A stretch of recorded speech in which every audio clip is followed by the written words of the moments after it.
जय जगन्नाथ दर्शक बंधु प्रभु मंगल करंतु समस्त को खुशी रे रखंतु।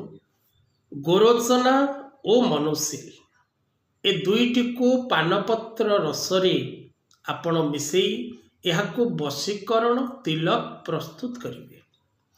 गोरोचना ओ मनोशील यहाकू पानपत्रर रसरे मिसेई आपण यहाकू तिलक प्रस्तुत करिवे एवं बगलामुखी वशीकरण मंत्र रे यहाकू 108 थर अभिमंत्रित करी आपण जदि निज मथारे एही तिलक को लगांती तेबे जगत आपणकर वशीभूत होता है। प्रत्येक नारी और पुरुष आपणकर वशता स्वीकार करिथांती। समस्त जगत आपणक कथा एवं आपणक प्रति आकर्षित होबा सहित आपणकर प्रत्येक कथा को मानि थांती।